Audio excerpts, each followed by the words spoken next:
হ্যাঁ রিদি, তুমি সারাদিন পপকর্ন খাও কেন? পপকর্ন তো আমার ফেভারিট। আমি তো মুভি দেখতে গেলে অলওয়েজ পপকর্ন খাই।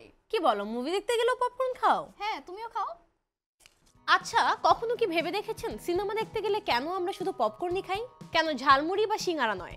সিনেমার সঙ্গে পপকর্নের সম্পর্কটা কি? উত্তর জানতে হলে আমাদের যেতে হবে বেশ পেছনে।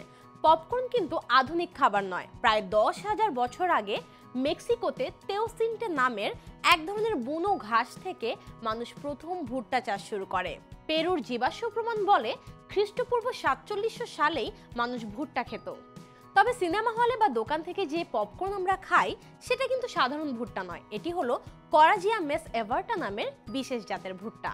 এর শ্বাসে প্রচুর পরিমাণে স্টার্চ থাকে যা একে ভালোভাবে ফুটতে সহায়তা করে, আর তাই এর স্বাদ হয় সবচেয়ে সেরা। এর ভেতরের স্টার্চ ও পানি যখন গরম হয় তখন বাষ্পচাপে ভুট্টার খোসা ফেটে গিয়ে বেরিয়ে আসে সেই মোলায়েম সাদা পপকর্ন। ভুট্টা ফুটে পপকর্ন তৈরির সময় শব্দ হয় পপ, আর এজন্যই এর নাম পপকর্ন। 19বিংশ শতাব্দীর শুরুতেই পপকর্ন আমেরিকায় জনপ্রিয় হতে শুরু করে। তখন এর নাম ছিল পার্ল বা নন প্যারেল। 1848 সালে পপকর্ন শব্দটি প্রথম অভিধানে যুক্ত হয়।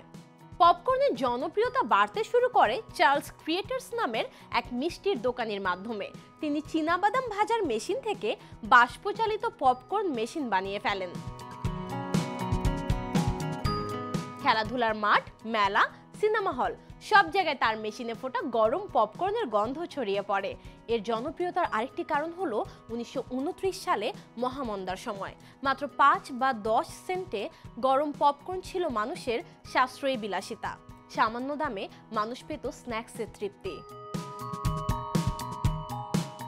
তবে সিনেমা দেখার সাথে সাথে পপকর্নের সম্পর্ক বেশ নাটকীয়।